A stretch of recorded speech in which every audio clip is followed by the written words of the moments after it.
नमस्ते बच्चों, आज हम पढ़ेंगे गद्यांश नंबर 8।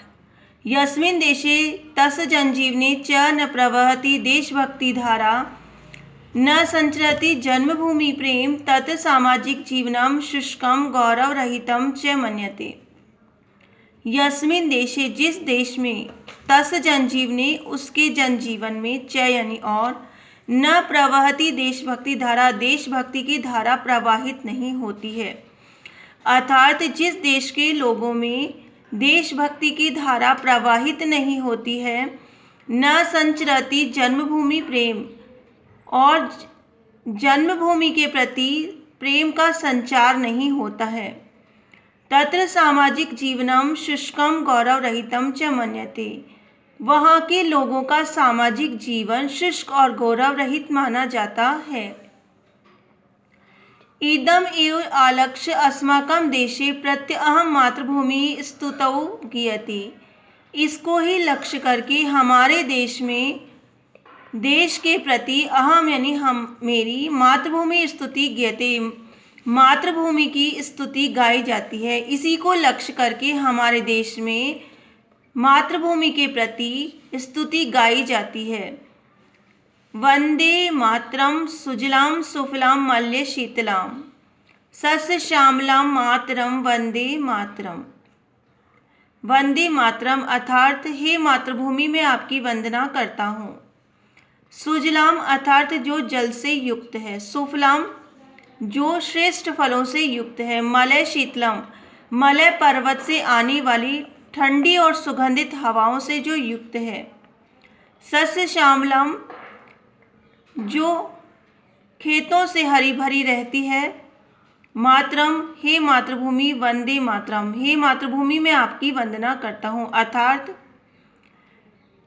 श्रेष्ठ जल से युक्त, श्रेष्ठ फलों से युक्त, मलय पर्वत की सुगंधित और शीतल वायु से युक्त, हरी भरी रहने वाली हे मातृभूमि में आपकी वंदना करता हूँ।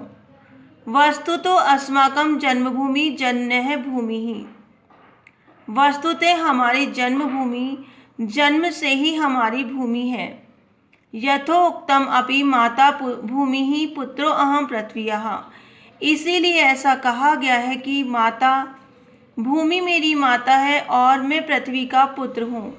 यथा जननी स्वस्तेन अस्माकं पालयति, जिस प्रकार माता अपने दूध से हमारा पालन करती है, तथैव यानी उसी प्रकार से मातृभूमि ही अपि स्वकीयेन विविधेन वस्तु जातेन स्वभावश्रेण च अस्माकं पालनम रक्षणम च करोति।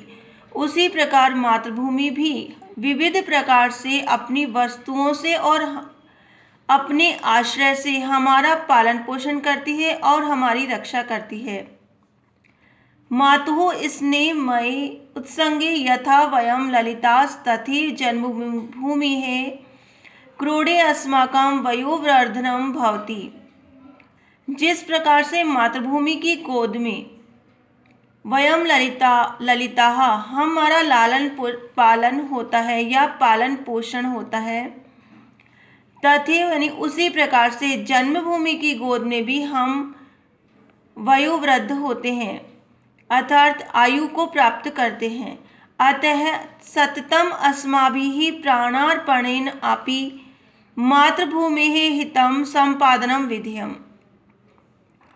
अतः यानी इसलिए सततम यानी लगातार या निरंतर, अस्माभिः हमारे द्वारा भी, प्राण अर्पणेन अपि प्राणों का अर्पण करने पर भी, अर्थात प्राण देकर भी, मातृभूमि हितम संपादनम मातृभूमि का हित का संपादन करना चाहिए। अतः हमें निरंतर अपने प्राण देकर भी मातृभूमि की रक्षा करनी चाहिए। मातृभूमि ही हितमेव राष्ट्रीय हितम भारत भूमिश्च गौरवमेव राष्ट्र गौरवम इति अत्र नास्ति विभेद है। मातृभूमि का हित ही राष्ट्रीय हितम राष्ट्रीय हित है। भारत भूमिश्च भारत भूमि का गौरव है, राष्ट्र गौरव में और राष्ट्र का गौरव है। मातृभूमि का हित ही राष्ट्रीय हित है और मातृभूमि का गौरव ही राष्ट्रीय गौरव है। इसमें कोई विभेद या अंतर नहीं है।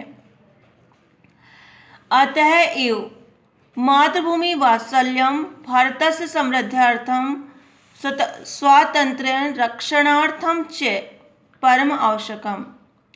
इसीलिए ही मातृभूमि के प्रति वात्सल्य, भारत की समृद्धि और स्वतंत्रता की रक्षा करना हमारा परम आवश्यक कर्तव्य है।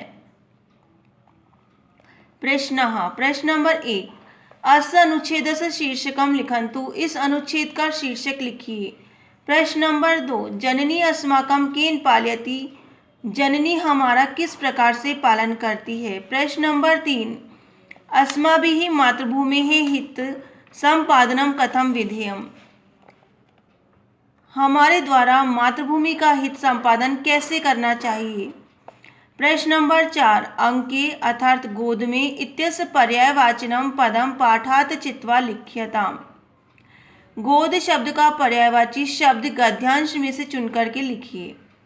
प्रश्न नंबर 5, सुजलां सुफलां मल्ल शीतलां सस्य श्यामलां वंदे मातरम्। अस्मिन् वाक्ये विशेषण विशेष निर्देशः क्रियताम्। इस वाक्य में विशेषण और विशेष्य बताइए। प्रश्न नंबर 6, अभेदः इति पदस्य विलोम पदं विपरीतार्थकं पदं पाठात् अन्विष्य लिखन्तु। अभेद शब्द का विलोम शब्द गद्यांश में से देखकर लिखिए। प्रश्न नंबर 7, कर्तरी क्रियान्वितिं कुर्वन्तु अत्र। कर्ता और क्रिया को मिलाइए। क में दे रखा है देशभक्ति धारा पालयति, ख में अस्माभिः विधेयम्, ग में जननी वंदे और घ में अहम प्रवहति। इस प्रकार बच्चों यह गद्यांश आपको अपनी कॉपी में करना है। धन्यवाद।